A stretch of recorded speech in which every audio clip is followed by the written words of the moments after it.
Hello friends, मेरे channel पे आप लोग को स्वागत है। आज की जो मैंने पहले जो वीडियो बनाया था, आप लोग वीकली वीडियो जाके देख चुके होंगे। तो मैंने क्लियर कट कहा था यहाँ पे अगर मैं निफ्टी की बात करूँ तो मैंने दो वीडियो में बताया था कि अब 23-24 अप्रैल के बाद मार्केट एक पॉजिटिव यू टर्न लेने की कोशिश कर रहा है अकॉर्डिंग टू एस्ट्रोलॉजी।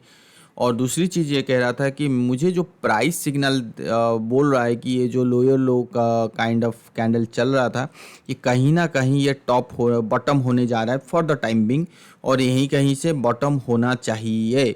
और उसके बाद हमने देखा यहाँ पे 21,750 के आसपास, वहाँ से जब ये वाला कैंडल आया तो मुझे कंफर्मेशन मिल गया था कि मार्केट यहाँ से एक बॉटम और एक अच्छा खासा तेज़ी हो सकता है। तो मैंने आपको कहा था कि 22,200 से 300 का पॉइंट हम देख सकते हैं कि यहाँ से यहाँ तक जा सकता है। बट मार्केट ने क्या किया ना, मार्केट ने ऑल टाइम हाई के आसपास टच करने की कोशिश की। अभी तक भी समय है हमारे पास, ऊपर की बुल की जो ट्रेंड है वो अभी तक ख़त्म नहीं हुआ है, तो हो सकता है और थोड़ा बहुत टाइम चलेगा। तो यहाँ पे मेरा जो एक्सपेक्टेशन था कि ऑल टाइम हाई को क्रॉस नहीं करना चाहिए, जबकि ऑल टाइम हाई को क्रॉस करने जा रहा है।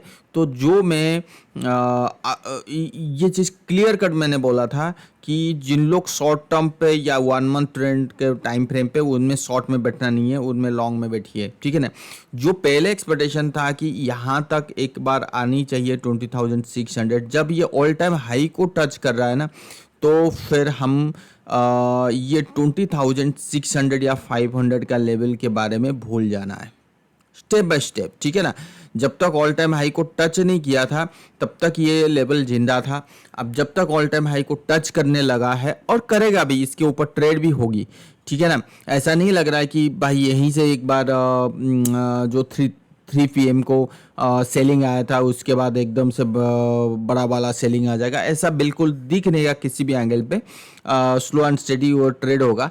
मैं बट क्या कहना है मेरा कि ये जो लेवल था ना 20,600, ये फर्दर नहीं है, ठीक है, नंबर 1।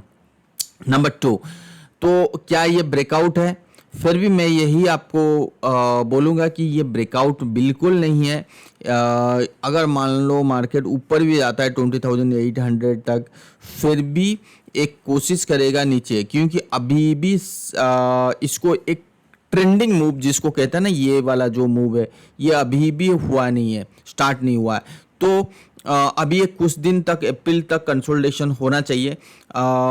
फिर भी इसका ये मतलब नहीं कल से, मतलब मंडे ट्यूसडे से हम शॉर्ट की पोजीशन बनाना शुरू कर दें, बिल्कुल नहीं। जिस दिन हमें कैंडल की कंफर्मेशन या टेक्निकल वाइज कंफर्मेशन नहीं मिलेगा, हम सेल नहीं करेंगे, तो उसका वेट करेंगे। बट जो हमारी पोजीशन होगी sell on rise kind of होगी। यहाँ पे कोई बड़ी वाली बाइंग की मैं सलाह नहीं दूंगा। जिन लोग बाई करना था वो किए हैं, प्रॉफिट बुक कर लीजिए। जैसे जैसे ऊपर आता है या ट्रेलिंग स्टॉप लॉस लगाइए। और यहाँ से मैं थोड़ा सा सावधान रहूँगा और इंतज़ार करूँगा कि मार्केट कहाँ तक लेके जा रहा है, 20,600 या 20,800 या 20,500। तो डिसाइड करते हैं ना कि कैंडल की कंफर्मेशन, जैसे मैंने कहा ना कि यहाँ पे कैंडल की कंफर्मेशन आया, बट मैं यहाँ पे अलर्ट दे दिया था कि इस कैंडल से कि हमें कहीं ना कहीं बटन बन रहे हैं, ठीक है ना। तो एग्जैक्टली वही चीज़ है, और वो चीज़ हो सकता है कि ये जो हफ्ता है, ये हफ्ते के अंदर नहीं पता लगे, अगले हफ्ते में हो सकता है कि हमें एक कंफर्मेशन मिले, ठीक है। ये था निफ्टी के बारे में भी। और रहा बैंक निफ्टी के बारे में, बैंक निफ्टी क्लियर कर बोला था ये एक स्ट्रॉन्ग सपोर्ट जोन है, और ये काइंड ऑफ डोजी सिग्नल जो बार बार बड़े डोजी, तो ये एक बॉटम फेसिंग की एरिया है। बॉटम मतलब छोटा टाइम फ्रेम के लिए, जो इनको 1 महीना 15 दिन का टाइम फ्रेम के लिए। और उसके बाद हमने कि long doji kind of candle मिला, स्पिनिंग भी कह सकते हो। तो उसके बाद ट्रेड हुआ, देखो कैसे दिन का गाना। तो कहने की कोशिश मैं ये कह रहा हूँ कि यहाँ पे भी ऊपर की तरफ, और मैंने कहा था कि 46,300 जब चल रहा था तब मैंने कहा था कि यहाँ तक 47,300 400 मतलब 1000 पॉइंट की रैली तो है ही है, और वो चीज़ अचीव हो चुकी है। और दूसरी चीज़ यहाँ पे अब क्या करें, जैसे मैंने यहाँ पे हेड एंड शोल्डर लिखा हूँ, तो क्या मार्केट यहाँ पे यू टर्न ले लेगा? देखते हैं ना कि यू टर्न ले या नहीं लेगा। ठीक है, अब मान लो कि मार्केट यहाँ पे शोल्डर स्लो एंड स्टेडी, अब 1 हफ्ते की इसने भी इस लेवल को टच कर दिया, तो क्या करें? ठीक है, तो अभी इसमें वही फंडा है कि अभी भी तेजी है, बट वेट करते हैं, अभी शॉर्ट पोजीशन नहीं बनाएंगे यहाँ पे। इस लेवल पे बाई तो बिल्कुल नहीं, किसी भी हाल पे, बैंक निफ्टी में या निफ्टी में, दोनों में किसी भी हाल पे बाइंग नहीं है। ठीक है ना, चाहे कितना भी ऊपर चला जाए, जहाँ पे कॉन्फिडेंट हो ना वहाँ पे बाई करना चाहिए।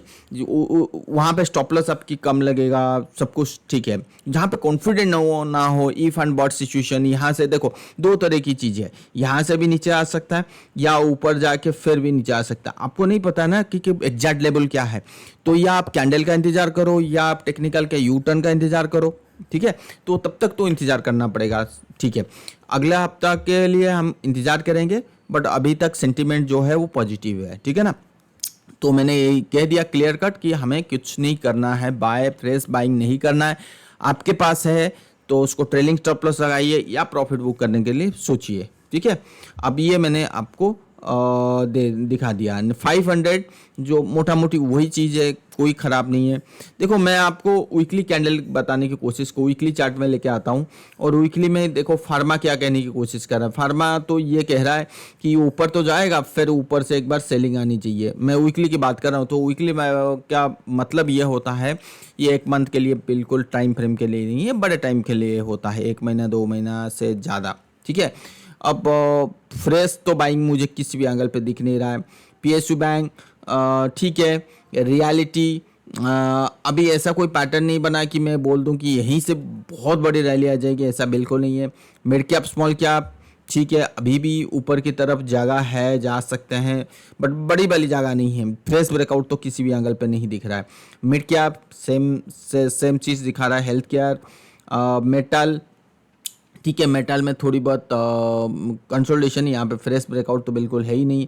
निफ्टी जूनियर देखो ऑल टाइम हाई को क्रॉस कर रहा है, बट मुझे लग रहा है कि यहाँ से एक बार सेलिंग आनी चाहिए, जैसे मैंने निफ्टी में आपको बता रखा हूँ।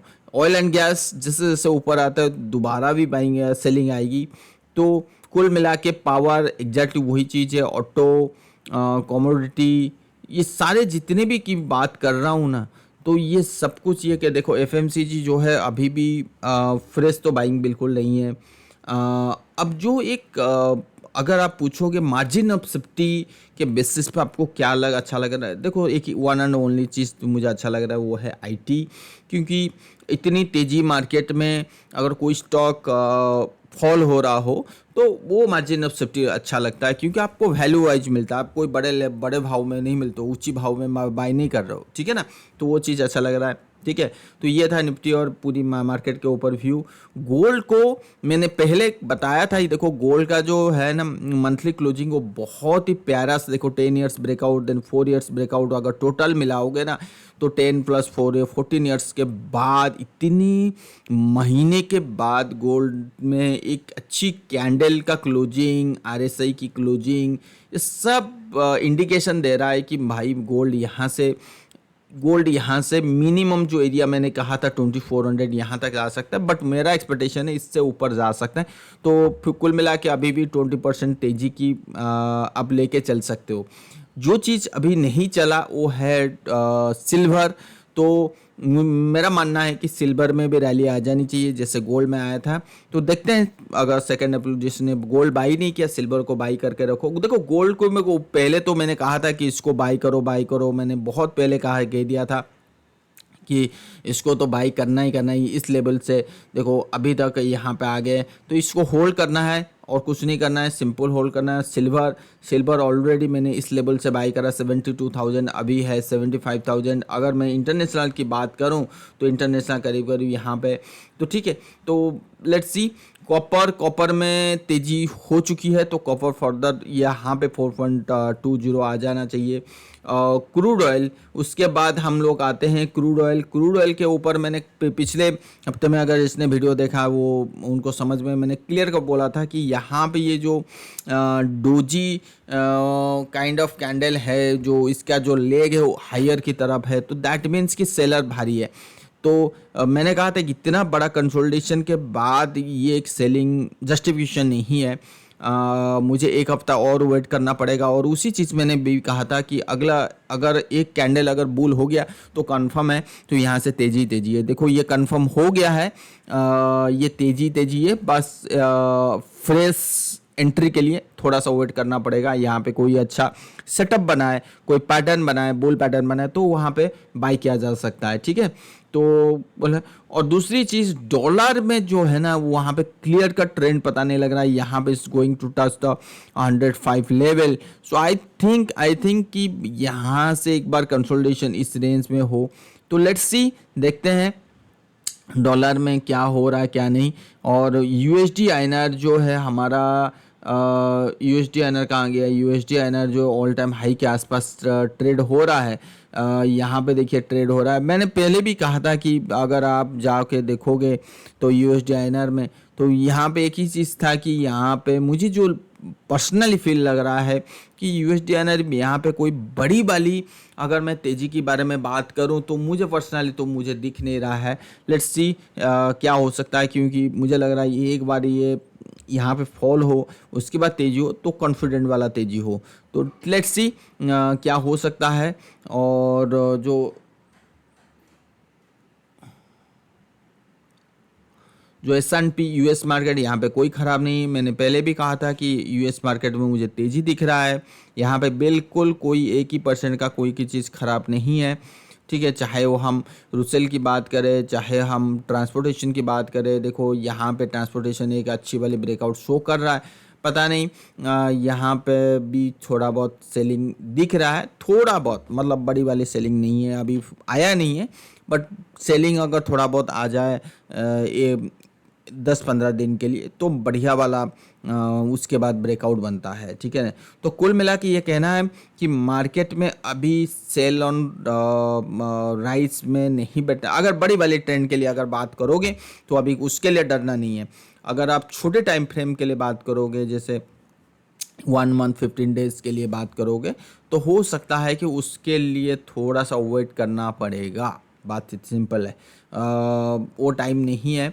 बिटकॉइन में यहाँ पे एक अच्छी तेज़ी हो सकता है, पता नहीं ये कब होगा। दिख रहा है कि यहाँ पे एक अच्छी वाली तेज़ी ऊपर की तरफ हो सकता है, ठीक है ना। फिट्सी वगैरह देखो, फिट्सी में मैंने पहले भी कहा था कि ये ब्रेकआउट दे दिया है, दे देगा। देखो फिट्सी में कितना बड़ा तेज़ी आ चुका है। इमर्जिंग मार्केट जहाँ था वहीं है, वहाँ पे कोई ख़राबी नहीं है। और इंडिया जो MSCI इंडिया ETF है, तो वहाँ पे भी कंसोलिडेशन है, इंडिया में भी कंसोलिडेशन, तो ये भी कंसोलिडेशन, तो कहीं पे भी ख़राब तो नहीं दिख रहा है। चाइना एक बार देख लेते हैं, चाइना में कोई दिक्कत नहीं है। निक्की देख लेते हैं, निक्की में देखो, Nikkei slow and steady is going up trend. सो कुल मिला के ये है कि बड़ी वाली फॉल तो अभी की बिल्कुल उम्मीद नहीं है। छोटा टाइम फ्रेम पे एक हफ्ते के बाद हो सकता है, मे बी एक सेलिंग का ट्रिगर हो, but this is not the right time to think about the fresh position, ठीक है। इक्विटी स्टॉक, जो कैश स्टॉक में वहाँ पे वैल्यू नज़र आती है, तो वहाँ पे जाके आप एक बार देख सकते हो। अगर जिनको चाहिए कि कहाँ पे क्या इन्वेस्ट करना है, तो मेरा प्रोफाइल में जा सकते हैं। तो वहाँ पे भी मैंने बहुत सारी चीज़, जैसे ICICI प्रूडेंशियल के बारे में यहाँ पे फ्रेश इन्वेस्टमेंट की सलाह दे रखा हूँ। ये लेटेंट व्यू, क्यों लेटेंट व्यू, कंपनी अच्छी है, सब कुछ अच्छा है, बट इतना IPO के बाद उसने फॉल हुआ है, और यहाँ पे एक अच्छी कंसोलिडेशन होकर तेज़ी हो रहा है, तो आप ले सकते हो। कंपनी बढ़िया है, यूनिक कंपनी है। बजाज फिनसर्व ये ट्रेडिंग पर्सपेक्टिव भी हुए है, ऊपर जाने की ताकत रखता है। कोटक बैंक, ये जितने भी बोल रखा हूँ ना, कोटक बैंक, ये सब तो बढ़िया कर रहे हैं। फिडेलिटी पहले ही कहा था कि इसमें इन्वेस्टमेंट करो, और Fidelity is going up trend. ठीक है। लाल पाथलाब में मैंने पहले कहा था कि यहाँ पे इन्वेस्टमेंट को फर्दर यहाँ पे आ गया। देखो जहाँ पे मार्जिन ऑफ सेफ्टी है ना, वहाँ पे इन्वेस्टमेंट करने में कोई दिक्कत नहीं है। क्या हो सकता है कि मेरा पोर्टफोलियो तुरंत ना बढ़े, बट टाइम लगेगा, बट वहाँ पे स्टॉक अच्छा है, लेवल अच्छा मिल रहा है, तो डरने की बात नहीं है। थोड़ा बहुत टाइम लग सकता है। फिन केबल्स जो फिनोलेक्स केबल है बहुत है। देखो कॉपर में अगर लास्ट आने वाले टाइम पे तेज़ी होगा तो ये सबसे बड़ा मुनाफा ये केबल इंडस्ट्री को होना चाहिए। डी मार्ट देखो, डी मार्ट पहले कितने बार मैंने कहा था कि डी मार्ट के ऊपर नज़र बना के रखो। देखो बहुत दिनों के बाद डी मार्ट में तेज़ी आया, कंसोलिडेशन हुआ बहुत दिनों के बाद, और इसको मेरे रैडर में रखा था। बट ठीक है, चलिए कोई बात नहीं। यहाँ पे बजाज फाइनेंस देखो, यहाँ पे बोला था कि ये देखो अब डाइवर्जेंस वगैरह है, फिर भी मैं कहता हूँ कि बजाज फाइनेंस 7,200 के आसपास है, बट काइंड ऑफ ये दिखा रहा है कि यहाँ से एक बार सेलिंग आनी चाहिए, तो ऐसा सेटअप नहीं बना है, ठीक है ना। तो वो चीज़ इंडस टावर, जिन लोग इन्वेस्टमेंट नहीं किए जाके देख सकते हैं। मैप माई इंडिया बहुत ही बढ़िया कंपनी, यूनिक कंपनी, ऐसा कंपनी नहीं है, और जो मोनोपोली काइंड ऑफ कंपनी है, और उनकी प्रॉफिटेबिलिटी बहुत अच्छी है, तो उनमें अगर गिरावट में बाई कर लेना चाहिए इसी टाइम पे। एसेंचर, निफ्टी आईटी के, तो जितने अगर मेरा पोर्टफोलियो, मेरा ट्विटर चैनल नहीं विजिट किए तो एक बार जाइए। तो वहाँ पे मैं बिल्कुल सजेस्ट नहीं करता ट्रेडिंग के लिए, मैं वहाँ पे इन्वेस्टमेंट की सजेस्ट करता हूँ, और असली पैसा तो इन्वेस्टमेंट बनता है, ठीक है। Thank you so much. Like और सब्सक्राइब करना ना भूलिए।